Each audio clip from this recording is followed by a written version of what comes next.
নমস্কার। বিশ্বভারতী বাংলা বিভাগ আয়োজিত 21তম রথীন্দ্রনাথ স্মৃতি বক্তৃতায় আপনাদের সবাইকে স্বাগত। আমি বিভাগীয় প্রধানকে অনুরোধ করব আমাদের ভাষা ভবনের ভারপ্রাপ্ত প্রিন্সিপাল এবং আমাদের আজকের বক্তা শ্রদ্ধেয় আশিস বাবুকে মঞ্চে নিয়ে আসতে।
নমস্কার।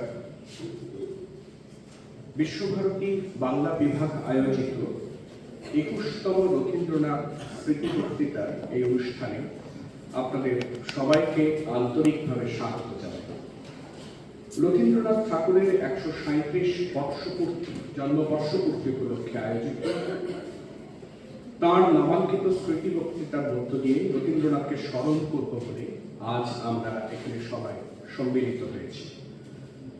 প্রসঙ্গত উল্লেখ্য, রবীন্দ্রনাথের জন্ম হয় 1888 সালের 27 নভেম্বর।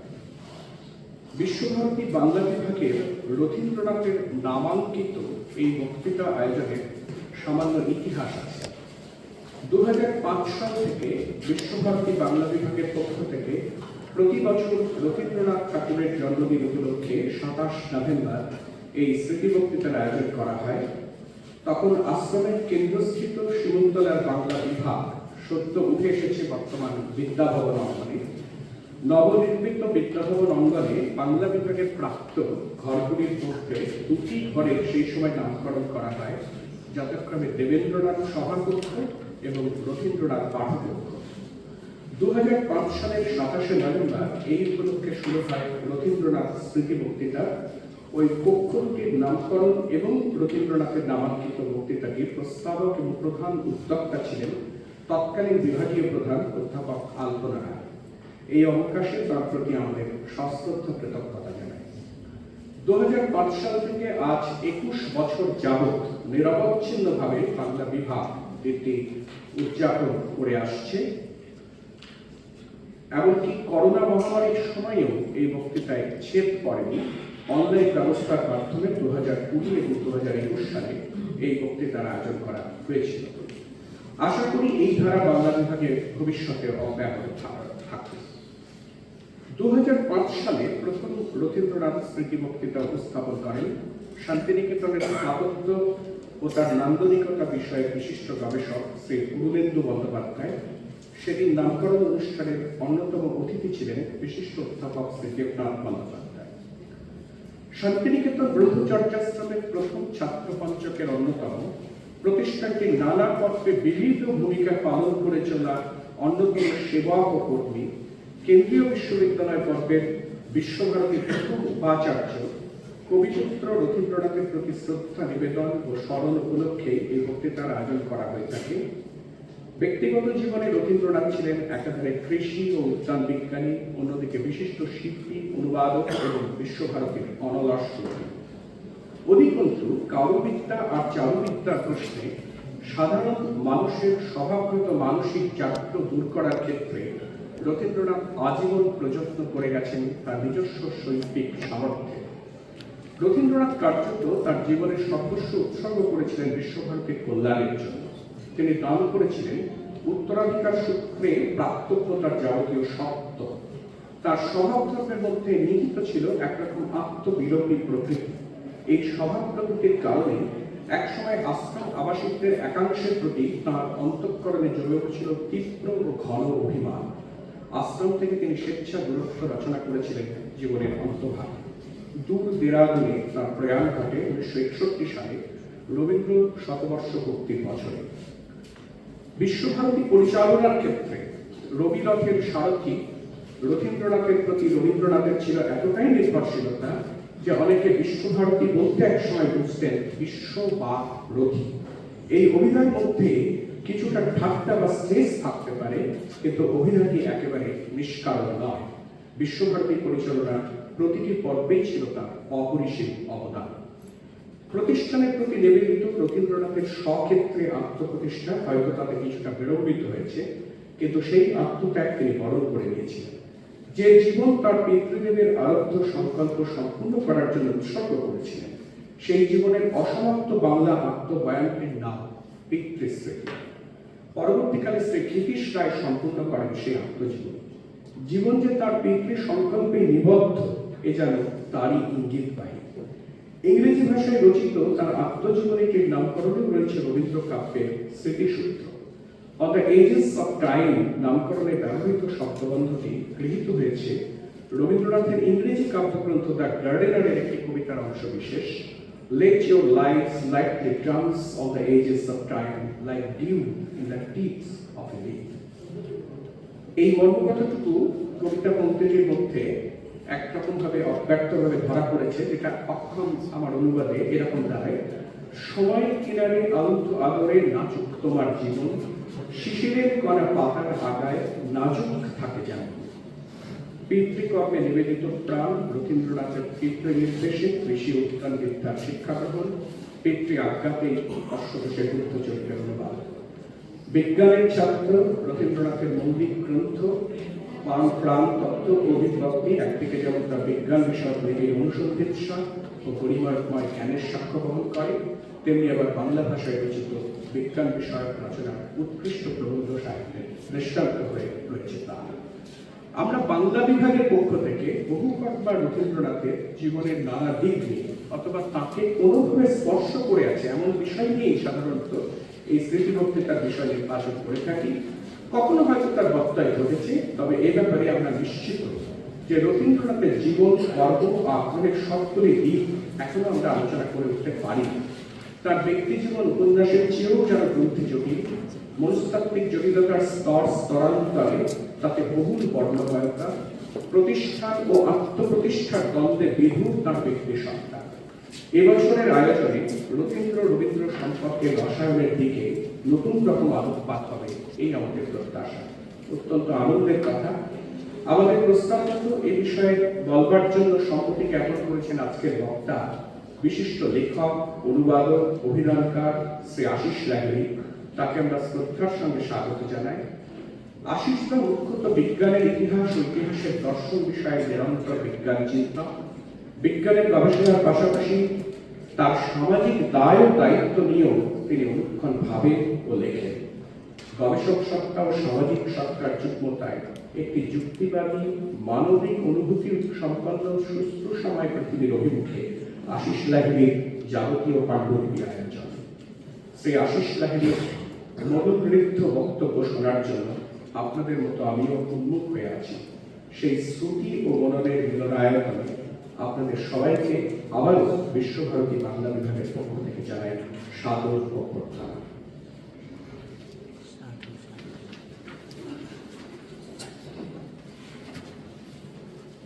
আজকে যে বক্তা, তার লেখালেখির সঙ্গে, তার বক্তৃতার সঙ্গে আমরা অনেকেই পরিচিত, তবু ছাত্রছাত্রীদের কথা ভেবে সংক্ষেপে তার কিছু বইয়ের কথা বলার চেষ্টা করছি।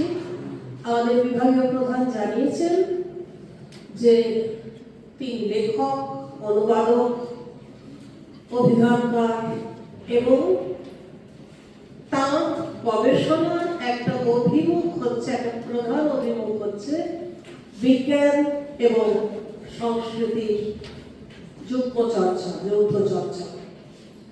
তিনি কলকাতার Asiatic society, national council of science museum and Indian institute of science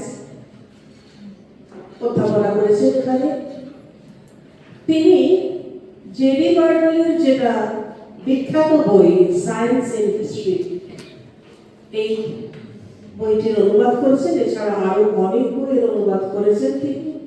তার মধ্যে অমর্ত্য সেন, বিপন চন্দ্রের বিখ্যাত লেখা ইন্ডিয়া আফটার ইন্ডিপেন্ডেন্স, রামচন্দ্র গুপ্তের বিখ্যাত বই ইন্ডিয়া আফটার গান্ধী, সুমিত সরকারের প্রবাদ প্রতীক মডার্ন ইন্ডিয়া, এগুলির অনুবাদ রয়েছে।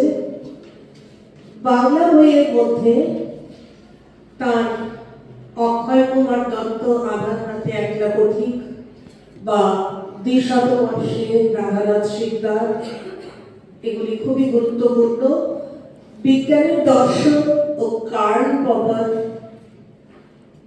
এই বইটিও গুরুত্বপূর্ণ। রবীন্দ্রনাথ, মানুষের ধর্ম, মানুষের বিজ্ঞান, আমাদের অনেকেরই খুব প্রিয় বই। ভদ্রলোকী যুক্তিবাদের দক্ষিণাবর্ত, এটিও উল্লেখযোগ্য। রবীন্দ্রনাথের বাস্তবতা, সঙ্গীতে, দর্শনে, বিজ্ঞানে, এরকম আরো বহু বইয়ের লেখক, ভাবুক শ্রদ্ধেয় শ্রী আশিস লাহিড়ী, তার বলা শুনবো আমরা উপকৃত হব। শ্রোতাদের একটি অনুরোধ, আপনাদের চলভাস যন্ত্রগুলি নিষ্ক্রিয় বা নিঃশব্দ করে রাখবেন। আমি আজকের বক্তা আশিস দাকে বলবার জন্য অনুরোধ করছি।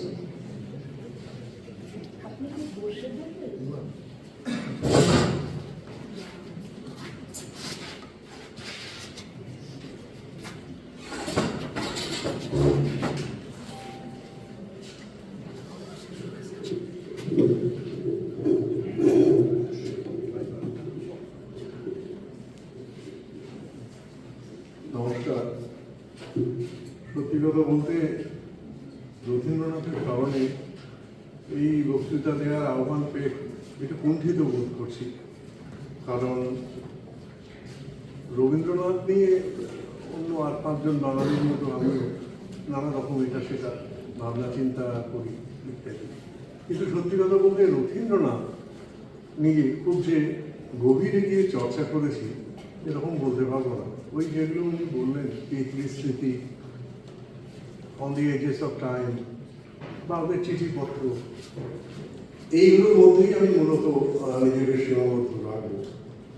কিন্তু আমার এটা কেবলই মনে হয় যে রথীন্দ্রনাথের কর্মকাণ্ড তো অতি ব্যাপ্ত এবং বিস্তৃত, সুতরাং বিশেষ করে তার শ্রেণীতে নয়, তার কাজের যে নানান মাত্রা সেটা নিয়ে আমি অন্তত তেমন বিস্তৃত খুব তথ্য পাইনি, কাজে সেটা নিয়ে আমি খুব বেশি কিছু বলতে পারবো না।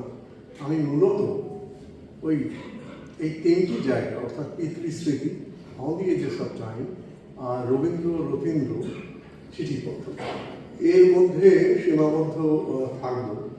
আমার মূল জায়গাটা এইটা হবে, আমি বুঝতে চাইছি রথীন্দ্রনাথকে নয়। আমার নিজের ধারণা এই যে পিতৃস্মৃতি, বিশেষ করে ইংরেজিটা on the ages of time, তাতে যেরকম আমি যে কারণে উটকাট কথাটা ব্যবহার করেছি, কোনো উচ্ছ্বাস কার্যত নেই, অথচ কথাটা এত সরাসরি কাটা কাটা ধরনে এবং তথ্যভিত্তিক সুনির্দিষ্টভাবে তার অভিমতগুলো, তার প্রতিক্রিয়াগুলো যেভাবে জানিয়েছেন এবং যেভাবে তিনি তার পিতাকে দেখছেন, সেইটা আমার কাছে অত্যন্ত উল্লেখযোগ্য বলে মনে হয়। রবীন্দ্রনাথ সম্পর্কে ঠিক এই ধরনের লেখা আমরা খুব পাই না। সচরাচর অতি উচ্ছ্বাস, একটু অতিভক্তি, এই ধরনের জিনিসগুলোতে রবীন্দ্রনাথের আসল চেহারাটা কেমন যেন মনে হয় ছাপা পড়ে যাচ্ছে। আশ্চর্যের ব্যাপার, রথীন্দ্রনাথ তার পুত্র হওয়া সত্ত্বেও লেখার মধ্যে কিন্তু বাড়তি উচ্ছ্বাস একদম নেই। সেইটা আমার মনে হয় খুব সাহায্য করে রবীন্দ্রনাথকে বুঝতে। আমি আবার বলছি, আমার ফোকাস কিন্তু রথীন্দ্রনাথ নয়। আমি সেই জন্যই এরকম একটা নাম দিয়েছি যে রথীন্দ্রনাথের পটে, রথী পটে রবির ছায়া। এটা একটা ওই যেটা বললাম অত্যন্ত নিরাভরণ অলঙ্কারহীন একটা উৎকাট চিত্রের মতো করে তিনি তার পিতার সঙ্গে তার প্রতিক্রিয়াগুলো, তার অনুভবগুলো চিত্রিত করেছেন। সেটা নিয়ে আমার নিজের যা মনে হয় সেটাই আমি উপস্থাপন করছি। যুবক রবীন্দ্রনাথের স্বপ্নরঞ্জিত এক সজীব ক্যানভাস তার প্রথম পুত্র, দ্বিতীয় সন্তান রথীন্দ্রনাথ। আপনারা সবাই জানেন 1888 থেকে 1961 এই তার জীবনকাল। পুণ্যে পাপে, পতনে উত্থানে পরিপূর্ণ মানুষ হওয়া বলতে রবীন্দ্রনাথ কি বোঝেন, তার এক জীবন্ত দৃষ্টান্ত রূপে তিনি গড়তে চেয়েছিলেন তার পুত্রকে। মানুষ বলতে কি বোঝায় সে ধারণায় তার বিবর্তন ঘটেছিল, তারও ছাপ পড়েছিল পুত্রের সঙ্গে তার সম্পর্কে। তার শিক্ষা ভাবনা, দেশ ভাবনা, বিশ্ব ভাবনা, ধর্ম ভাবনা, নন্দন ভাবনা, সংসার ভাবনা সব কিছুরই বহু বর্ণ রূপ ফুটিয়ে তোলার চেষ্টা করেছিলেন সেই জীবন্ত চিত্রপটে। কন্যাদের নিয়ে সে আদর্শের পরিপূর্ণ প্রস্ফুটন সম্ভব ছিল না। তাদের তিনি বহির্জগতের জন্য প্রস্তুত করেননি এবং তারা শিশুকালেই শ্বশুরালয়ে নির্বাসিতা। তারা কেউই ইন্দিরা কিংবা সরলার স্বায়ত্ত ছাঁচে গড়ে ওঠেননি।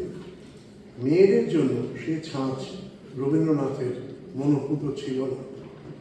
তাই রবীন্দ্রনাথের আদর্শ, তার সংশয়, তার দ্বিধা দ্বন্দ্ব, স্বাদ, স্বপ্ন, সাফল্য, ব্যর্থতা সব কিছুরই ফলিত এক চিত্ররূপ যেন রথীন্দ্রনাথ। এই সজীব চিত্রপটখানি খুঁটিয়ে পরীক্ষা করলে স্রষ্টা রবীন্দ্রনাথের ভাবনা বর্ণালী আমাদের চোখের সামনে একটা বাস্তব রূপ নিয়ে ফুটে ওঠে। কয়েকটা ছোট ছোট উদাহরণ দিয়ে আমি শুরু করতে চাইছি। 1903 সালে 15 বছরের বালক রথীকে লিখছেন রবীন্দ্রনাথ, কোট করছি, এখনকার বাবুয়ানার বিলাসিতার ধনাভিমানের মোহ তোকে যেন স্পর্শ না করে। তোর জীবনযাত্রা যেন বেশ সাদা সিধা হয়, বাহিরের বিরলতা ও অন্তরে পরিপূর্ণতা ভারতবর্ষের আদর্শ, সেই আদর্শ তোকে গ্রহণ করিতে হইবে। এবং স্পষ্টই বলছে ঠাকুর পরিবারের এখনকার, মানে তখনকার ঠাকুর পরিবারের এখনকার ছেলেরা সকলেই কোট করছে, সকলেই চরিত্রহীন, ক্ষমতাহীন ও উচ্ছৃঙ্খল। পরিবারকে আবার কোট করছে, এই অধোগতি হইতে রক্ষা করার উপযোগী চরিত্র ও শিক্ষা অর্জন করতে হবে রথী। শুধু পারিবারিক নৈতিকতা নয়, স্বদেশ চিন্তায় উদ্বোধিত হতে হবে তাকে। 15 বছর ছেড়ে দিচ্ছে। লক্ষণীয়, ধর্মের প্রসঙ্গ এখানে কার্যত অনুপস্থিত। উপরন্তু জামাই নগেন্দ্রনাথের কথায় কথায় অশ্রুপাতের অভ্যাসকে ব্রাহ্ম সমাজের একটা লক্ষণ বলে ভর্ৎসনা করছেন। বাঙালি পুরুষের এই মজ্জাগত দুর্বলতা বলে চিহ্নিত করছেন তাকে। রথী প্রতিমার বিবাহিত জীবনকে আশীর্বাদ করে যে পত্র লেখেন, সেখানেও ধর্মের প্রসঙ্গ এসেছে খুব নির্বিশেষ আকারে, কোনো সাধনার আকারে নয়। অন্তরে বাহিরে তার শ্রী উজ্জ্বল হয়ে উঠুক, ঈশ্বরের প্রসন্নতা তার সমস্ত জীবনকে পরিপূর্ণ করুক, মঙ্গলময় মহৎ ইচ্ছাকে তার সংসারে সর্বত্র প্রকাশমান করে তুলুন। মানুষ হয়ে ওঠার এই আদর্শকে সেকুলার বলবো না, ইহমুখী বলবো। ধর্মের আওতা এখানে একটা নৈতিক শাসনের মধ্যে সীমাবদ্ধ।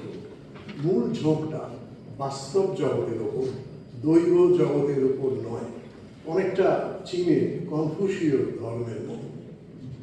অপরদিকে বৃদ্ধ বয়সে 1930 সালে রথীন্দ্রনাথকে, যিনি জমিদারি পরিচালনায় পটু ছিলেন, তাকেই সোভিয়েত রাশিয়া থেকে 31শে অক্টোবর 1930 রবীন্দ্রনাথ লিখছেন, ও জিনিসটার ওপর অর্থাৎ জমিদারির ওপর অনেককাল থেকেই আমার মনে মনে ধিক্কার ছিল, এবার সেটা আরো পাকা হয়েছে।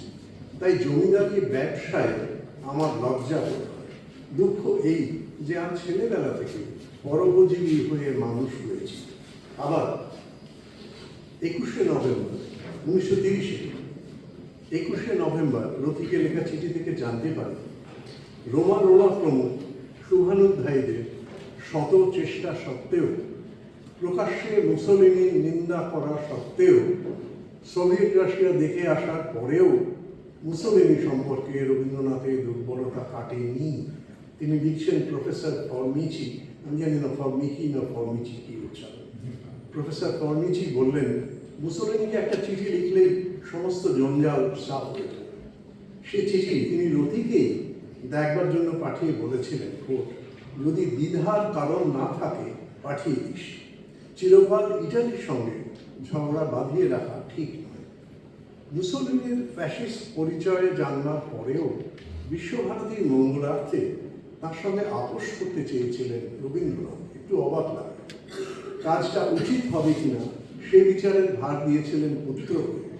বোঝা যায় এ ধরনের স্পর্শকাতর বিষয়ে সিদ্ধান্ত গ্রহণে পুত্র রথীন্দ্রনাথের বিবেচনার উপর তার আস্থা ছিল। পিতৃস্মৃতি এবং on the ages of time নানা দিক থেকে আসল রবীন্দ্রনাথকে বোঝবার অসাধারণ উপকরণ। তার সঙ্গে যদি মেলাই তাকে লেখা পিতৃপত্রগুলি, তার ডায়েরি, তাহলে কবির যে রূপটি ফুটে ওঠে তা অন্যত্র বিরল প্রাপ্য। আমি কয়েকটা ছোট ছোট উদাহরণ দিই। যেমন পঞ্চভূত বইয়ের পুরো বাস্তব পটভূমি অনবদ্য অনুপুঙ্খে ফুটে ওঠে রথী ঠাকুরের হাতে।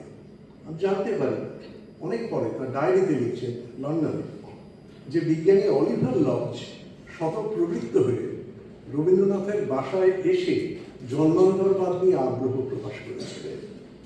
এবং রথীন্দ্রনাথের মন্তব্য, সে সময় তিনি বিজ্ঞানের সঙ্গে সম্পর্ক চুকিয়ে দিয়ে পুরোপুরি প্রেত চর্চায় নিমগ্ন ছিলেন। একটু হয়তো মনে পড়ে যাবে এই বিষয়টা নিয়ে রামেন্দ্র সুন্দর ত্রিবেদীরও মন্তব্য আছে, যে একজন বিজ্ঞানী তিনি যদি এই ধরনের অবৈজ্ঞানিক কথা বলেন সেটাকে আমরা অগ্রাহ্য করি। আরেকটা খুব অসাধারণ ঘটনার উল্লেখ আছে যে বার্ট্রান্ড রাসেল কোনো খবর না দিয়ে একেবারে আচমকা এসে রবীন্দ্রনাথকে জিজ্ঞেস করেছিলেন, ঠাকুরমশাই সৌন্দর্য কি? ঠিক এরকমভাবে হয়েছে, ঘরে ঢুকলে কোনো ভূমিকা নেই, কিছু নেই, mister Tagore what is beauty. তো এবং রবীন্দ্রনাথের ব্যাখ্যা শুনে বিনা মন্তব্যে ওই একই রকম আচমকা প্রস্থান করেছিলেন। রথীন্দ্রনাথ জানাচ্ছেন যে রবীন্দ্রনাথের সেই আলোচনাটি তার ক্রিয়েটিভ ইউনিটির হোয়াট ইজ আর্ট অধ্যায়ে রূপান্তরিত হয়। প্রথম বিশ্বযুদ্ধোত্তর জার্মানির বিপুল ইনফ্লেশনের খেলায় রবীন্দ্রনাথের লক্ষ লক্ষ মার্ক রয়্যালটি কয়েক দিনের মধ্যে উবে যাওয়ার ঘটনা বর্ণনা করে রথীন্দ্রনাথ লিখছেন, কোটিপতি হওয়ার বিড়ম্বনা থেকে বাবা এইভাবে মুক্ত হলেন। বর্ণোজ্জ্বল তৈলচিত্রে নয়, যেন এক সাদামাটা বাহুল্য বর্জিত নিরাভরণ কিন্তু গভীর অন্বেষী উৎকাট শৈলীতে এখানে রবীন্দ্রনাথের মনটি খোদিত। এর পরের অংশটার নাম সংস্কৃতির অখণ্ডতা ও রবীন্দ্রনাথের শিক্ষা ভাবনা। যদুনাথ সরকারের সঙ্গে শিক্ষা বিতর্কে রবীন্দ্রনাথ বলেছিলেন যে কাঁথা শিল্প আর বিমান প্রযুক্তি দুটোই শিক্ষার অঙ্গ। মানুষের সংস্কৃতি অখণ্ড, সেই অখণ্ডতার অনুধাবনই মানুষকে মানুষ করে। রবীন্দ্রনাথের এই ভাবনাটা যেন রথীন্দ্রনাথকে নানা গুণে নানা বিদ্যায় প্রকৃত অর্থে শিক্ষিত করে তোলা প্রতিটি সিদ্ধান্তের মধ্য দিয়ে ভাষা হয়ে ওঠে।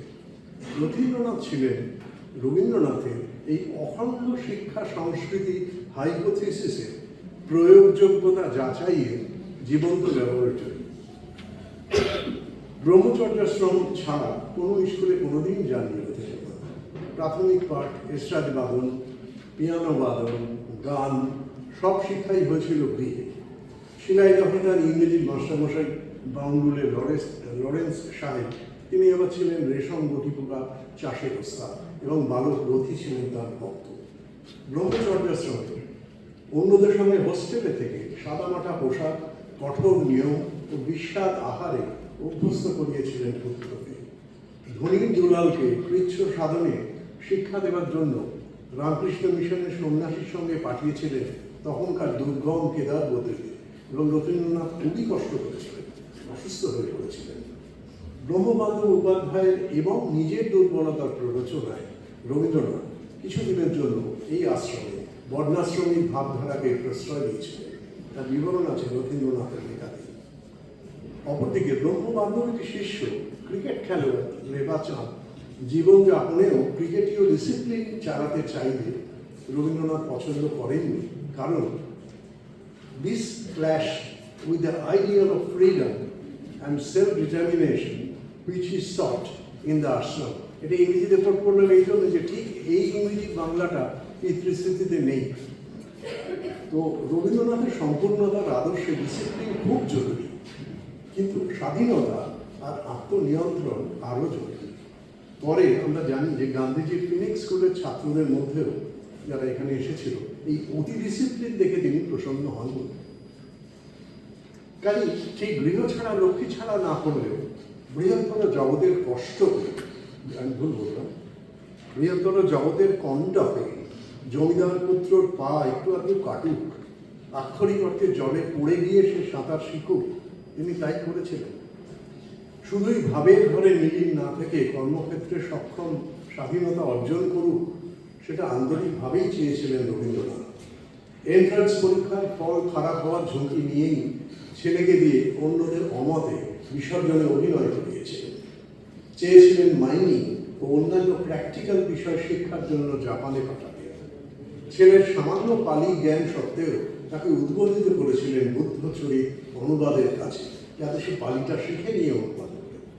বাংলা, পালি, জার্মান, সংস্কৃত, কুস্তি, সঙ্গীত, রামায়ণ, মহাভারত, গোল্ডেন ট্রেজারি সংগঠিত নিজস্ব এক সিলেবাস তৈরি করে দিয়েছিলেন, এবং কৃষি বিজ্ঞান আর বিবর্তন তত্ত্ব শিক্ষার সঙ্গে এসবের কোনো সংঘাত অনুভব করেননি।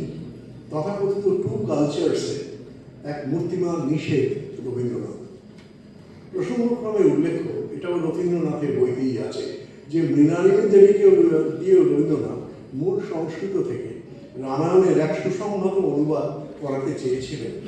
রথীন্দ্রনাথ লিখছেন, সে সংস্কৃত তার মার সুবোধ্য ছিল না, তাই সংস্কৃত পণ্ডিতের কাছে সংস্কৃত চর্চা করে সে কাজে হাত দিয়েছিলেন। বোঝা যায় পথ চলা আর পথ তৈরি করা, এটাও রবীন্দ্রনাথেরই কথা, অন্য প্রসঙ্গে বলেছিলেন। বোঝা যায় পথ চলা আর পথ তৈরি করা দুটোই একসঙ্গে চালাতে চেয়েছিলেন। বলা বাহুল্য, মৃণালিনীর অকাল মৃত্যুতে সে কাজ অসমাপ্ত হয়ে গিয়েছিল। কিন্তু এই কিন্তুটা খুব চিন্তার কথা।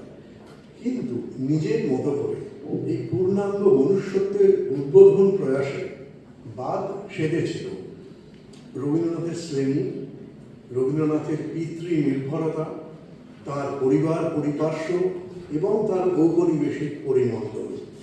তিনি বাধ্য হয়েছিলেন আপোষ পন্থা অনুসরণ করতে, নইলে 1897 সালে অপরিমিত অর্থ ব্যয়ে 9 বছর বয়সে ছেলের উপনয়ন দেবেন কেন? রথীন্দ্রনাথ জানাচ্ছেন, মহর্ষি নির্দেশে উত্তম উচ্চারণে উপনিষদের মন্ত্র মুখস্থ করে, কোট করছে, দুরু দুরু বুকে মহর্ষির কাছে পরীক্ষা দিতে হলো। কারণ নিমন্ত্রিত বিদেশি পণ্ডিতদের সামনে বিশুদ্ধ উচ্চারণে শ্লোকগুলি আবৃত্তি করতে হবে। শুধু তাই নয়, শান্তিনিকেতনে ধুম পড়ে গেল। নানা দেশ থেকে বিখ্যাত পণ্ডিতরা সমবেত হলেন। তাদের আতিথেয়তার জন্য কলকাতা থেকে নিয়ে আসা হলো প্রচুর পরিমাণে মাখন, মিছরি, পেস্তা, বাদাম, আরও কত কি। সমীর সেনগুপ্ত তার রবীন্দ্রনাথের আত্মীয় স্বজন বইতে জানাচ্ছেন যে খরচ হয়েছিল 1897 সালে 1345 টাকা 4 আনা 9 পাই। 1897 সালে ধরে নেওয়া যায় টাকাটা মহর্ষি দিয়েছিলেন, কিন্তু মেনে নিয়েছিলেন রবীন্দ্রনাথ, যে রবীন্দ্রনাথ শরৎ কিন্তু উপবীত ত্যাগ করেছিলেন। এই তথ্যটা কৃষ্ণকৃপালনের বইতে আছে যে তিনি উপবীত করতেন না। কেন এই বিচার? ছেলেকে বড়লোকিয়ানার অশ্লীলতা থেকে সরিয়ে রাখার যে আকুল প্রয়াস আমরা লক্ষ্য করেছি তার সঙ্গে এটা মেলে কি? পিতৃ আজ্ঞা অবশ্য রবীন্দ্রনাথকে দিয়ে অনেক সময় এরকম বিচারণ করিয়ে নিয়েছে। অথচ আশ্চর্যের ব্যাপার, মায়ের শ্রাদ্ধ করলেও মুখাগ্নি করেননি রথী। নিশ্চয়ই তার পিতার অনুমোদন নিয়েই এই কাজ করেছিলেন। পরে দেবেন্দ্রনাথের নির্দেশে যে রবীন্দ্রনাথ বলেন্দ্রনাথের বিধবা পত্নী সাহানার পুনর্বিবাহ থামিয়ে দিয়ে আহ্লাদিত হয়েছিলেন, তিনিই পরে পুত্রের বিধবা বিবাহ দিয়েছিলেন, পারিবারিক নিন্দা গুঞ্জন উপেক্ষা করে, অগ্রাহ্য করে। রবীন্দ্রনাথ কিন্তু জানতেন পাত্রপাত্রীর মধ্যে মিলের ভাগ খুব বেশি নয়। নববিবাহিত পুত্রকে তাই লিখেছিলেন, তুই লেখাপড়া শেখা সমাধা করে জীবন পথের পাথেয় সংগ্রহ করে সংসারে প্রবেশ করেছিস, কিন্তু বৌমার তা হয়নি, এখনো সে ছেলে মানুষ। এই জায়গায় তোর সঙ্গে সে ঠিক সমকক্ষতায় এসে দাঁড়ায়নি। সুতরাং প্রতিমা দেবীকে গড়ে নেওয়ার দায়িত্ব রথীন্দ্রনাথের। কিন্তু তাই বলে আমি আবার কোট করছি, কেবলমাত্র নিজের রুচি, ইচ্ছা ও প্রয়োজনের দিক থেকে প্রতিমাকে দেখলে হবে না, ওর নিজের দিক থেকে সম্পূর্ণ করে তুলতে হবে। এই ভার তোর। কোথাও কিন্তু আমার মনে সন্দেহ ছিল যে সে ভার নিতে গিয়ে রথীন্দ্রনাথ প্রতিমার, আমি কোট করছি, প্রতিমার সমস্ত প্রকৃতিতে আঘাত করে বসলেন, সমস্ত প্রকৃতিতে আঘাত করে বসলেন। তার নিজের ইচ্ছেটাই হয়ে উঠবে পরম। তাদের ব্যর্থ দাম্পত্য জীবন রবীন্দ্রনাথের অতি সংবেদী মনকে কিভাবে বেদনাহত করেছিল সে আমাদের কল্পনারও অতীত। কিন্তু আশঙ্কা যে একটা ছিল তাতে কোনো সন্দেহ নেই। রথীন্দ্রকে নিয়ে অন্য অনেক পরীক্ষার মতো এই বিবাহ পরীক্ষাটিও সফল হয়নি। প্রসঙ্গত একথাও মনে হয় যে পুত্র কন্যাদের রবীন্দ্রনাথ আয়োজিত প্রতিটি বিবাহই মর্মান্তিকভাবে ব্যর্থ হয়েছিল। তার একটা কারণ কি এই যে তিনি নিজের সুবিধার বা আদর্শের দিক থেকে পুত্রকন্যার বিবাহ ঠিক করেছিলেন। ব্যক্তি মানুষ হিসেবে পুত্রকন্যাদের নিজস্বতার কথাটা বিবেচনা করেননি। সামন্ত গম্ভীর সমাজে এই সনাতন ব্যাধি থেকে তিনিও মুক্ত ছিলেন না। পুত্রকে নিয়ে এইসব পরস্পর বিরোধী পরীক্ষা নিরীক্ষার ফল কি হয়েছিল?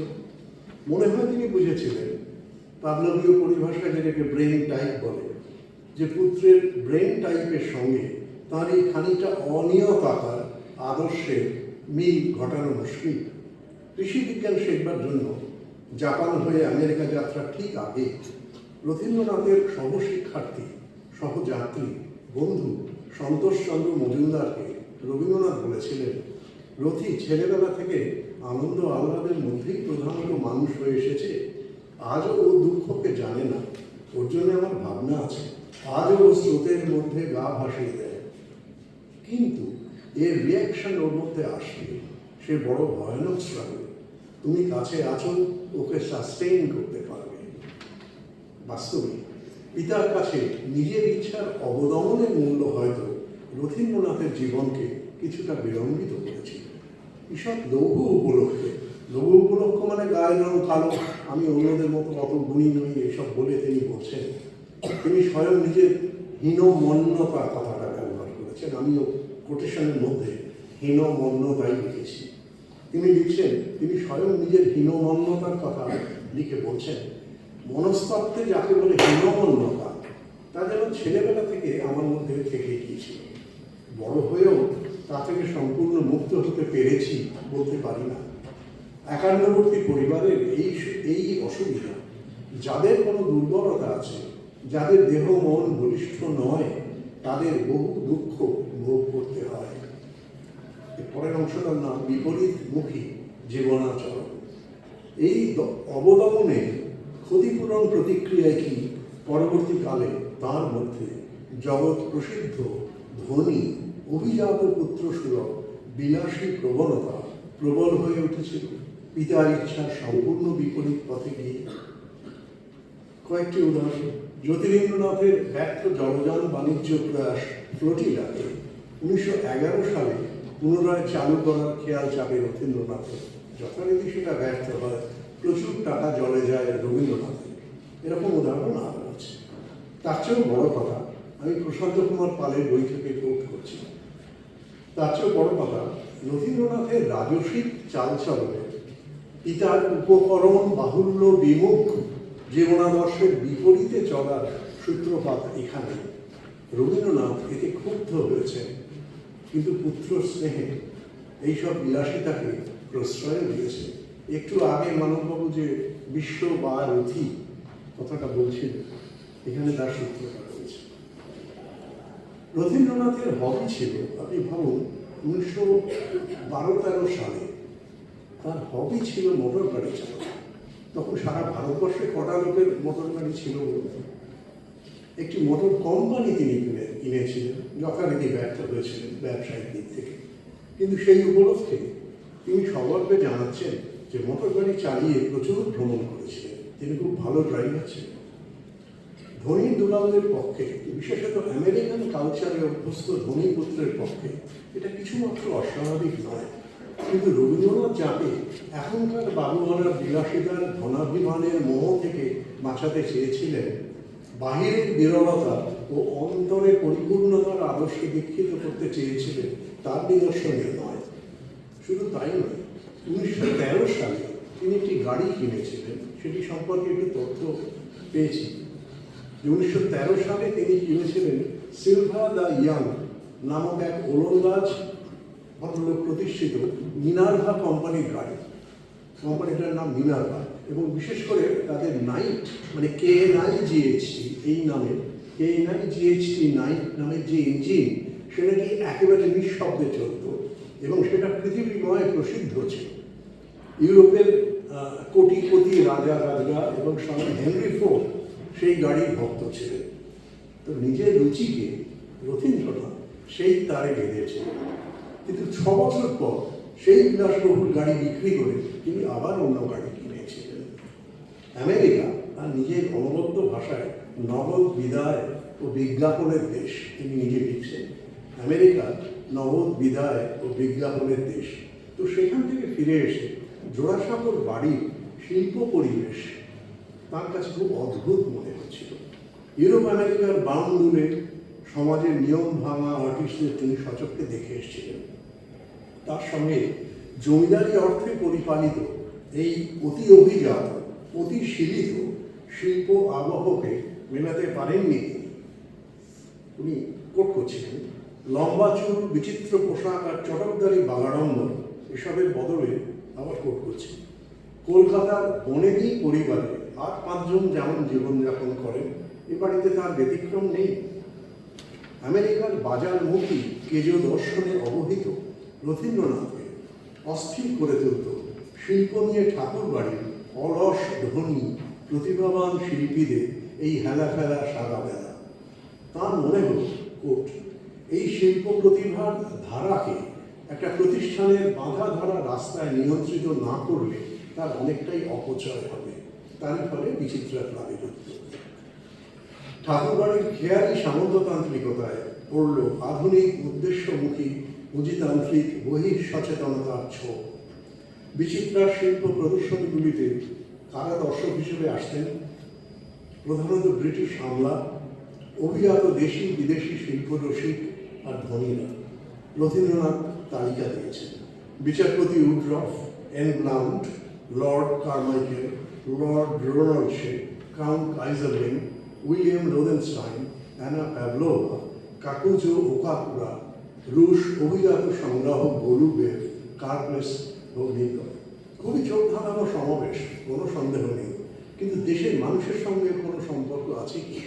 অথচ সেটাই তো রবীন্দ্রনাথের শিল্প চিন্তার ঘোষিত বার্তা।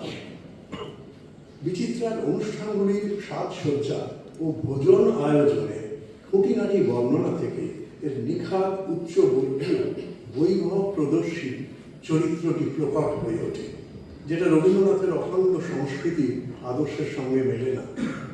রথীন্দ্রনাথ লিখছেন, অধিবেশনের শেষ দিকে বাবা তাঁর অপ্রকাশিত রচনা থেকে পড়ে শোনালেন। অধিবেশন শেষ হল, সদস্যরা দোতলা থেকে নেমে একতলার বিরাট খাবার ঘরে জমায়েত হলেন। সেখানে বিরাট এক ভোজের ব্যবস্থা। চৈনিক প্যাগোডায় যেমন লাল ও সোনালি রঙের প্রাবল্য, সেই রকম রঙের সহযোগে গৃহসজ্জা। ক্লাব যতদিন টিকেছিল ততদিন নিত্য নতুন গৃহসজ্জায় খাবার ঘর সাজানো হতো ও আহার্য বস্তুরও বৈচিত্র্য সাধন হতো। বাহিরের বিরলতা ও অন্তরের পরিপূর্ণতা যে আদর্শের কথা রবীন্দ্রনাথ বলেছিলেন, তার সঙ্গে এর মিল কতটুকু? অথচ তখন কিন্তু রবীন্দ্রনাথের শান্তিনিকেতন পরীক্ষা জোর কদমে চলেছে, আর কয়েক বছরের মধ্যে বিশ্বভারতী প্রতিষ্ঠিত হবে।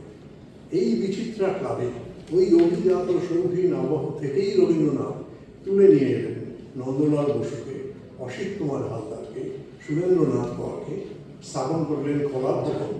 সেখানকার কলা চর্চার সঙ্গে কিন্তু বৈভবের নয়, মাটির সম্পর্ক নিবিড়। অর্থাৎ দুটি বিপরীত জগতে বাস করতে বাধ্য হচ্ছেন রবীন্দ্রনাথ। পরের অংশটার নাম প্রহেলিকাচ্ছন্ন ব্যাসকূট। পারিবারিক ও শ্রেণী জীবনের সঙ্গে নিজের শিল্পী সত্তা আর আদর্শ জীবনের সংঘাতে বিদীর্ণ রবীন্দ্রনাথের অন্তর্জীবনের সবচেয়ে অন্ধকার দিকেও অনন্য সাক্ষী এই রথীন্দ্রনাথ। রথীকে লেখা 25শে সেপ্টেম্বর 1914 সেই ভয়ঙ্কর চিঠি থেকে আমরা জানতে পারি খ্যাতির তুঙ্গে স্থিত সদ্য নোবেল জয়ী রবীন্দ্রনাথের তীব্র মানসিক অসুস্থতার কথা, আশাহীনতার কথা, অকারণ ক্রন্দনেচ্ছার কথা, এমনকি পুত্রবধূর প্রতি অস্বাভাবিক আচরণ করে ফেলার কথা, এমনকি আত্মহননের ইচ্ছার কথা। তিনি লিখছেন, রবীন্দ্রনাথ নিজে লিখছেন, যে দিন রাত্রি মরবার কথা এবং মরবার ইচ্ছা আমাকে তাড়না করেছে। মনে হয়েছে আমার কাছে কিছুই হয়নি এবং হবে না। আমার জীবনটা যেন আগাগোড়া ব্যর্থ, অন্যদের সবার সম্বন্ধেই নৈরাশ্য এবং অনাস্থা। এই মানুষটি 1 বছর আগে প্রথম এশিয়াবাসী হিসেবে নোবেল প্রাইজ পেয়েছেন। তিনি বলছেন, আমার জীবনে কিচ্ছু হয়নি, আমি ব্যর্থ। আর কোথায় আমরা পেয়েছি রবীন্দ্রনাথের মনোগহ্বরে এই যন্ত্রণা পাতল, এই অনিয়ন্ত্রিত, এই আপাত অকারণ অসহায় ব্যর্থতা বোধে বিদীর্ণ নেপথ্য ছবি, যে ছবি সন্ধান না পেলে তার বহু গানে, বহু সৃষ্টি গভীরে অবগাহন অসম্ভব। চিত্রশিল্পে তার অন্ধকারের উৎস সন্ধানের কথা তো ছেড়েই দিলাম। শুধু রবীন্দ্রনাথ কেন, কোনো মহৎ স্রষ্টারই শুধু বাহ্য প্লাস্টার প্রসাদিত রূপ বিচার করে তার সৃষ্টির অন্দরমহলে দৃষ্টিক্ষেপ করা যায় না।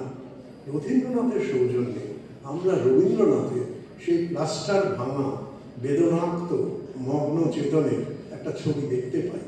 এত বড় স্বীকারোক্তির জন্য তিনি পুত্রকেই বেছে নিয়েছিলেন। পুত্রের প্রতি এ এক নেতিবাচক আস্থাশীলতারই প্রকাশ।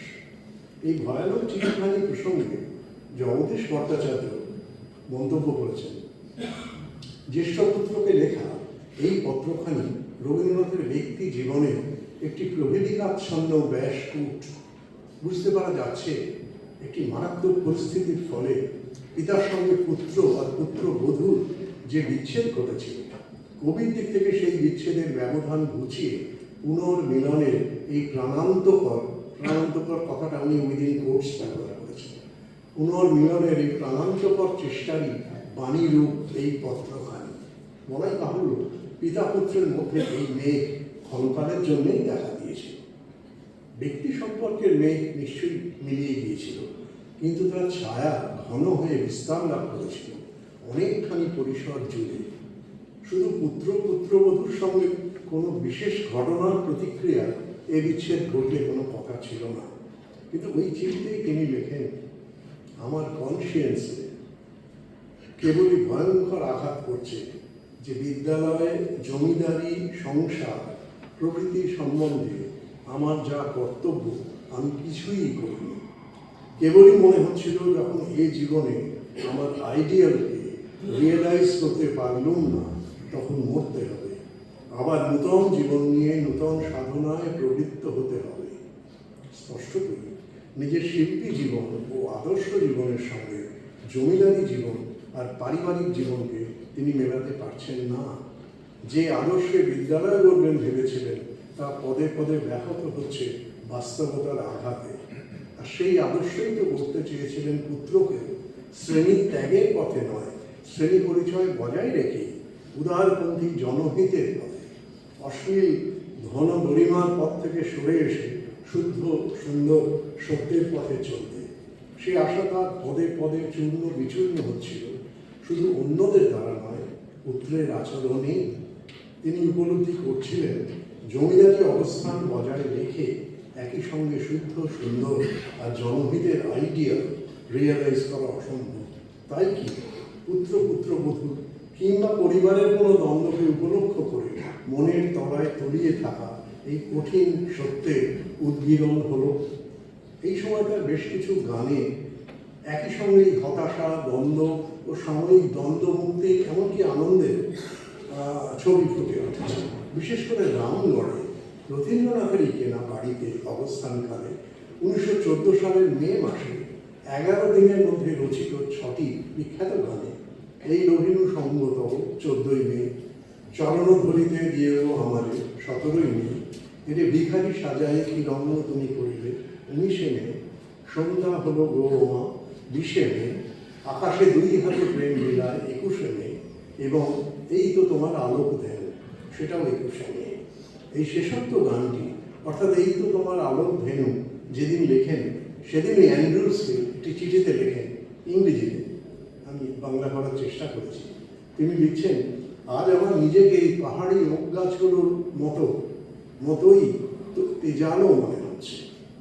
আকাশ থেকে আমার আলোর ভাগটুকু জমিয়ে রেখে দিতে আমি প্রস্তুত, যাতে ঝড় এলে তাকে সানন্দে জুঝতে পারি। আর ওই চিঠিতেই আছে অমূল্য এক আত্ম উপলব্ধির বার্তা। লিখছেন, আমি জানি জীব যত জটিলই হোক, জীবন সরল, আর সেই কেন্দ্রীয় সরলতা সজীব সত্যটুকু নষ্ট হয়ে গেলে সব কিছুই ভেঙে চুরে তছনছ হয়ে যায়। সেন্ট্রাল সিম্পলিসিটি, ইংরেজিটা ছিল সেন্ট্রাল সিম্পলিসিটি। জীবনের কেন্দ্রীয় সরলতাই তাহলে রবীন্দ্রনাথের মানুষের আসল অন্বেষণ। শ্রেণী অবস্থানের জটিলতা, ব্যক্তি জীবনের টানাপোড়েন, শিল্পী জীবনের অপ্রতিরোধ উথাল পাতাল, আদর্শ জীবনের ব্যর্থতা, বেদনা, সমস্ত কিছুর দ্বন্দ্ব থেকে ছেঁকে নিতে হবে সেই কেন্দ্রকে, যেখানে সব দ্বন্দ্ব অবস্থিত, যেখানে তিনি সরল। কিন্তু প্রশ্ন তো সেখানেই, যে সরলতাকে তিনি অন্তরে অনুধাবন করতে পারছেন, বাস্তবে তার অনুশীলন পদে পদে ব্যাহত হচ্ছে। ভবের সাথে ভাবে স্থায়ী মিলন হবে কবে?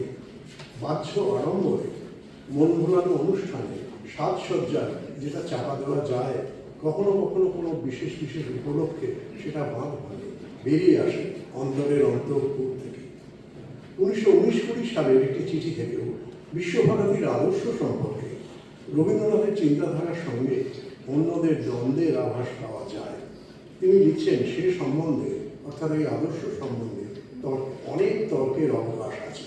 আরেকবার সকলে বসে না আলোচনা করলে চলবে না, কারণ কোট এখানে বৈদিক, বৌদ্ধ, জৈন, মুসলমান, শিখ, পার্সি প্রভৃতি সকল বিদ্যার একটা সমন্বয় ক্ষেত্র হবে। তোদের আদর্শের মধ্যে তার কোনো পরিচয় নেই। এই তোদের কথাটি লক্ষণীয়। আর লক্ষণীয় হিন্দু শব্দটির অনুল্লেখ। তিনি বৈদিক বলছেন, হিন্দু বলছেন না। এই দ্বন্দ্ব লাঞ্ছিত, স্নেহ ও প্রশ্রয়ে আক্রান্ত টানাপোড়েনের মধ্যে দিয়ে দিন কেটেছে পিতা পুত্রের। কৃষি শিক্ষালয় আর বিশ্বভারতী পরিচালনায় আমেরিকা ফেরত বৃত্তি নিপুণ প্রশাসন পটু রথীন্দ্রনাথ ছিলেন পিতার বিশেষ নির্ভর। আত্মস্মৃতিতে রথীন্দ্রনাথ বারবার তার আমেরিকান প্রশিক্ষণের কথা উল্লেখ করেছেন, যার মূল কথা হলো কোনো কিছুকে আধা আধি না রেখে পূর্ণ মাত্রায় পটু করে তোলা। ঠিক যে জিনিসটার অভাব ছিল বাঙালি স্বদেশী কর্মকৃতিতে, এমনকি সংস্কৃতিতেও। এ বিষয়ে রবীন্দ্রনাথের নিজের দোলাচলে কিছু কম নয়। ব্রিটিশ সরকারের কাছ থেকে আন্তর্জাতিক বিশ্ববিদ্যালয়ের প্রকল্পের অঙ্গ হিসেবে বিশ্বভারতী একটা বড় অঙ্কের টাকা পেতে পারে, কিন্তু তার শর্ত হিসেবে বিসর্জন দিতে হবে বিশ্বভারতীর নিজস্ব চরিত্র। কথা জেনে 1921 সালে তিনি বন্ধু রোডেনস্টাইনকে লিখেছিলেন, এটাও ইংরেজিতে আছে, শান্তিনিকেতন আপনাদের কারখানার যন্ত্র ঘরে অতি নিখুঁতভাবে মেশিনে কোনো একটা জিনিস নয়, তার জন্য আমি গর্বিত। শান্তিনিকেতন আমাদের সব হতে আপন। তাহলে কর্পোরেট ধাঁচে মেশিন পটু, ছিমছাম এক সংস্থা আর প্রাণের ধন, এই দুইয়ের দ্বন্দ্বে 1921 সালের রবীন্দ্রনাথ নিয়ত মথিত। পুত্র কি সেখানে কোনো মধ্যস্থর ভূমিকা পালন করতেন? পরের অংশ বিশ্বভারতীর স্থাপত্য কলা। বিশ্বভারতীর শ্রীবৃদ্ধির সঙ্গে তাল রেখে গড়ে উঠেছে একের পর এক ভবন। তার স্থাপত্য পরিকল্পনায় রথীন্দ্রনাথের অবদান অসামান্য। অরুণেন্দু বন্দ্যোপাধ্যায় দেখিয়েছেন শ্যামলীর মূল নকশাটি তৈরি করলেন সুরেন কর, আর নন্দলাল বসু তার পার্সপেক্টিভ তৈরি করেছিলেন। স্থাপত্য শিল্পে নির্মাণ উপাদান ডিজাইন করেন রথীন্দ্রনাথ। বিষয়ভিত্তিক স্থাপত্যের একটি উৎকৃষ্ট উদাহরণ এই বাড়ি। শুধু শ্যামলী, পুনশ্চ উদীচীর ক্ষেত্রেও তাই। কিন্তু এইসব স্থাপত্য পরীক্ষাতেও রবীন্দ্র আদর্শের সঙ্গে রথীন্দ্র উচ্চাসার সব জায়গায় মিল হচ্ছিল কি? উদাহরণ একটা দৃষ্টান্ত। 1919-20 সাল থেকে শুরু করে 1938-এ শেষ হয় এই গৃহ সমষ্টি। এর স্থাপত্য শিল্প ও প্রয়োগ বৈচিত্র্য অনবদ্য। অরুণেন্দু বাবুর বিশ্লেষণে উদাহরণকে পাশ থেকে দেখলে যেন ত্রিমাত্রিক ভাস্কর্য রূপে পাওয়া যায়। সামনে এলিভেশন এবং গৃহের পিছনে বাগান, গুহাঘর, চিত্রভানু, জাপানি বাগানের বিন্যাস সব মিলিয়ে প্রাচ্য আভিজাত্যের নিদর্শনই বলা চলে। উদাহরণের প্রধান পরিকল্পনাকার রথীন্দ্রনাথ। তিনিই ছিলেন সমন্বয়ী ডিজাইনার। বাগান, স্থাপত্য, বিভিন্ন ইনস্টলেশন রথীন্দ্রনাথেরই সৃষ্টি। অথচ এই প্রাচ্য প্রাসাদ চত্বরটি রবীন্দ্রনাথের শিক্ষাদর্শের, বস্তুত জীবনাদর্শের সঙ্গে খুব মেলে কি? সঙ্গত কারণেই এটি জমিদারি অনুষঙ্গে লোকমুখে রাজবাড়ি ডাক নামে পরিচিত হয়েছিল। এটা অবশ্যই জমিদার রবীন্দ্রনাথের উপযুক্ত, কিন্তু দেখনদারি বাজারি প্রভাব মুক্ত শিক্ষা সংস্কৃতির প্রবক্তা রবীন্দ্রনাথকে এটা মানায় না। শোনা যায় তিনি নাকি রাজবাড়িতে যেতেই চাই। এটা খুব সুনির্দিষ্ট কোনো প্রমাণ না পেলেও মৈত্রী দেবীর বইতে এরকম একটা উল্লেখ আছে যে মৈত্রী দেবী তখন উনি শুরু হয়েছিলেন, মৈত্রী দেবী বলছেন যে গাড়ি রেডি, এবার আপনি চলুন। তখন উনি এরকম মন্তব্য করছেন, তোমাদের ওই রাজবাড়িতে, মানে উনি নিজে এটা পছন্দ করেন, করাই স্বাভাবিক। কিন্তু ওই বহু আপত্তি সত্ত্বেও বিশ্বভারতী এই রথে প্রকল্পিত কর্পোরেট লক্ষণযুক্ত বিশ্বরূপ শেষ পর্যন্ত তিনি মেনে নিয়েছিলেন, বিশ্ব বা রথী। এরপর বিজ্ঞান রচনা নিয়ে খুব অল্প বলে আমি শেষ করি। এটা খুবই উল্লেখযোগ্য যে রথীন্দ্রনাথের প্রাণ তত্ত্ব অভিব্যক্তি বই দুটিতে সাহিত্যিক উচ্ছ্বাস অপেক্ষা তথ্য ও বৃত্তি নিপুণতাই প্রাধান্য পেয়েছে। পেশাদারী অর্থে অবিজ্ঞানী রবীন্দ্রনাথ চেয়েছিলেন সাহিত্যের রস যোগ করে বিজ্ঞান রচনাকে সাধু করতে। বিজ্ঞান অবহিত রথীন্দ্রনাথ সে পথে হাঁটেননি। তাঁর বিজ্ঞান রচনা ঋজু, প্রাঞ্জল, বিষয়নিষ্ঠ। হয়তো আধুনিক বিজ্ঞান রচনা আদর্শ হিসেবে পিতা অপেক্ষা পুত্র বেশি নম্বর পাবেন। একটা ছোট্ট উদাহরণ দিই। রথীন্দ্রনাথ লিখছেন, তলিয়ে দেখলে দেখব প্রাণী মাত্রেরই তিনটি বিশেষ লক্ষণ আছে। এক, আঘাত পেলে তারা সাড়া দেয়। দুই, তারা বাইরে থেকে খাদ্য সংগ্রহ করে সেই খাদ্য পরিপাক করে শরীরের নিত্য পরিবর্তন ঘটাতে থাকে। তিন, জন্ম থেকে মৃত্যু পর্যন্ত তারা বাড়তে থাকে এবং বাড়ার সঙ্গে সঙ্গে নিজেকে ভাগ করে আরো নতুন প্রাণ সৃষ্টি করে। একটা শব্দ নিয়েও কোথাও কারো কোনো সংশয় বা এক সেকেন্ড আমাদের হোঁচট খেতে হয় কি? অথচ বৈজ্ঞানিক তথ্যটা একেবারে পরিষ্কার। রাজশেখর বসু যদিও বলেছিলেন যে এই লেখা পড়লে রবীন্দ্রনাথের বলে ভ্রম হয়, আমাদের কিন্তু তা মনে হয় না। এখানে আলাদা করে সাহিত্যের রস বিতরণের কোনো বাহ্য লক্ষণ নেই, বক্তব্যের মধ্যে কোনো অস্পষ্টতাও নেই, অথচ বাংলা গদ্য হিসেবে সম্পূর্ণ প্রাঞ্জল। বরং রাজশেখর বসু নিজের বিজ্ঞান রচনার যে নির্মেদ শৈলী, তার সঙ্গে এর মিল বেশি। আমি আবার বলি, আধুনিক কালের বিজ্ঞান রচনা হিসেবে এই শৈলী বেশি সফল বলে মনে হয়। তার প্রমাণ দেখুন, ওই বইয়েরই ভূমিকায় একই বিষয়ে রবীন্দ্রনাথ নিজে লিখছেন। তারা বেড়ে চলেছে একটা নির্দিষ্ট সীমায় না পৌঁছা পর্যন্ত। বাড়বার জন্য সর্বদা খোরাকের দরকার। খোরাক সংগ্রহের ঐকান্তিক চেষ্টায় আপনার পরিমণ্ডলের সঙ্গে সর্বদা চলে যোঝাযুঝি। বৃদ্ধির সঙ্গে সঙ্গে প্রজননের আকাঙ্ক্ষা হয় প্রবল এবং এই আকাঙ্ক্ষার মধ্যে থাকে অমরত্বের প্রয়াস।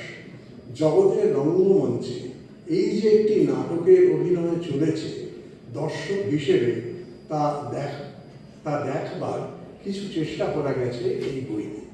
এই গদ্যের জাত আলাদা, বড়ই বাংলা গদ্য সাহিত্য হিসেবে একেবারে অন্য গদ্যের, কিন্তু অমরত্বের প্রয়াস, জগতের রঙ্গমঞ্চ, নাটকের অভিনয়, দর্শক ইত্যাদি প্রসঙ্গ এখানে বিজ্ঞানের তথ্য হিসেবে পরিহার্য এবং লক্ষণীয়।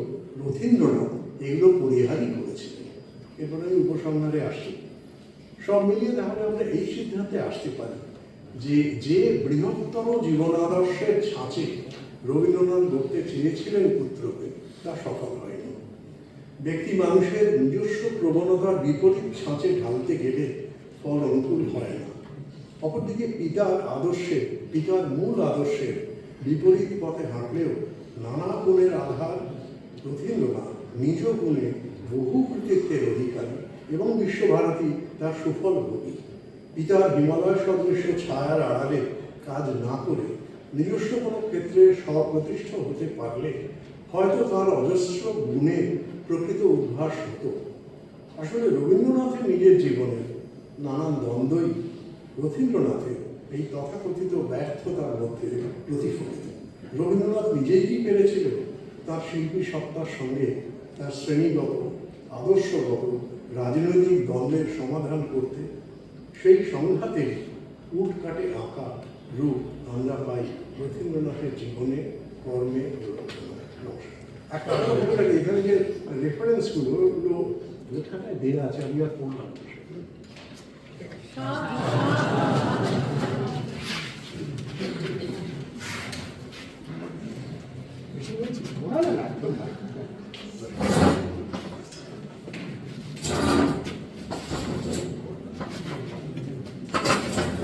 অনেক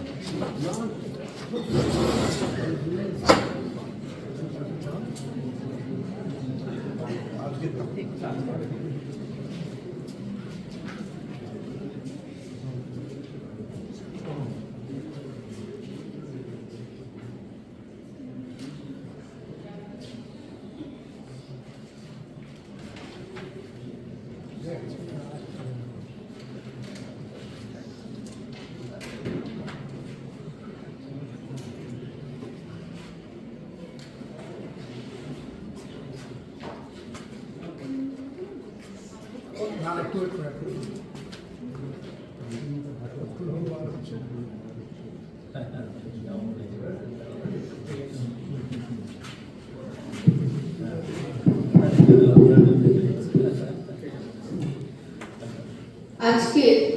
আমাদের 21তম রথীন্দ্রনাথ স্মৃতি বক্তৃতা এখানেই শেষ হলো। আমরা ধন্যবাদ জানাই আমাদের মাননীয় উপাচার্য মহাশয়কে, সেই সঙ্গে ধন্যবাদ জানাই আমাদের মাননীয় কর্মসচিব মহাশয়কে, ধন্যবাদ জানাই আমাদের ভাষা ভবনের অধ্যক্ষ অধ্যাপক মৃণাল কান্তি মণ্ডল মহাশয়কে, বিশেষভাবে ধন্যবাদ জানাই ভাষা ভবনের ভারপ্রাপ্ত অধ্যক্ষ অধ্যাপক ওয়াসিফ আহমেদকে, যাদের আন্তরিক সাহায্য ছাড়া আজকের রথীন্দ্রনাথ স্মৃতি বক্তৃতার আয়োজন করা অসম্ভব ছিল। তারা হলেন যুগ্ম কর্মসচিব শিক্ষা ও গবেষণা ডক্টর সঞ্জয় ঘোষ, সহকারী কর্মসচিব শিক্ষা ও গবেষণা শ্রী অনির্বাণ সরকার এবং সেমিনার লেকচার অ্যাপ্রুভাল কমিটির চেয়ারপারসন প্রফেসর অমৃত সেন। তাদের তিনজনকেই বিশ্বভারতী বাংলা বিভাগের পক্ষ থেকে ধন্যবাদ জানাই। অকুণ্ঠ ধন্যবাদ জানাই আজকের এই মনোনৃত্য বক্তৃতার জন্য আমাদের বক্তা শ্রী আশিস লাহিড়ী মহাশয়কে। রথিপটের অবিচ্ছায়া নিরাভরণ উটকার আমাদের স্মৃতিতে এক অনন্য পাথেয় হয়ে থাকবে।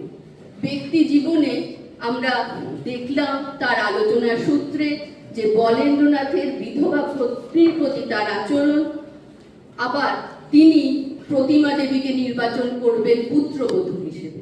সাহিত্যেও এভাবে নিজেকে বারবার বদলেছেন রবীন্দ্রনাথ। চোখের বালিতে তিনি ভুলেই উঠতে পারেননি যে বিনোদিনী বিধবা, আর চতুরঙ্গ পড়তে গিয়ে আমরা ভুলেই যাই যে দামিনী বিধবা। রথীন্দ্রনাথকেও অসম্ভব সুন্দরভাবে তুলে ধরেছেন তিনি তার আলোচনায়। হ্যাঁ, আসলে বনস্পতির আড়ালে শিশু চারা গাছের বেড়ে ওঠা সবসময় খুব সহজ হয় না। তাই পিতা রবীন্দ্রনাথ এই পরিচয় যেমন অত্যন্ত শ্লাঘার, ঠিক তেমনি তার ভেতর দিয়ে রথীন্দ্রনাথ তার নিজের মতো করে ছোট্ট কোনো আকাশ খুঁজে নিচ্ছিলেন। আমরা ধন্যবাদ জানাই সভায় উপস্থিত সকল শ্রোতা বন্ধুদের, যাদের উজ্জ্বল উপস্থিতি আজকের আলোচনাকে সার্থক করে তুলেছে। আমরা জানি অনেকের মনে হয়তো অনেক প্রশ্ন থাকতে পারে। এরপরে আমাদের চায়ের আসরে তারা বক্তার সঙ্গে সেই প্রশ্নগুলো নিয়ে আলোচনা করতে পারেন। এবার আশ্রম সঙ্গে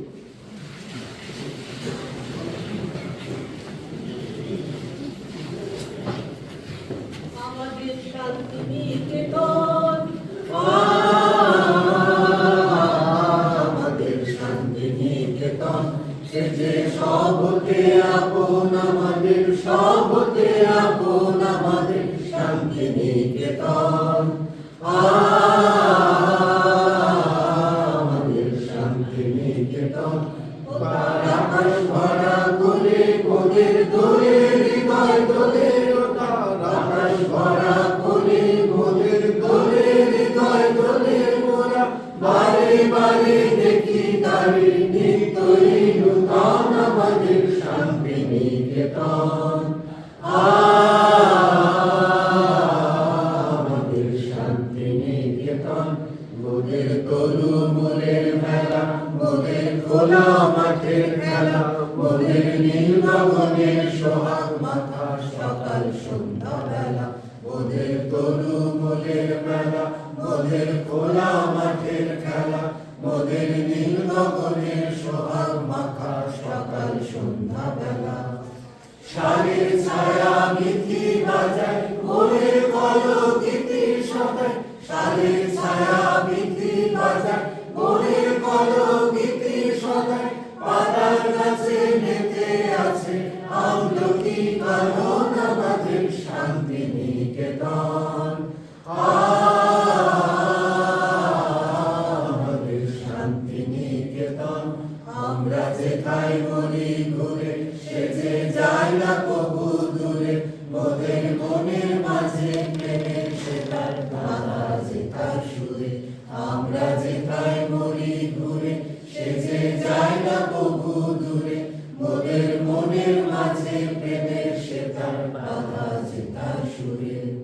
প্রাণের সঙ্গে প্রাণের সেজে মিলিয়েছে এক প্রাণে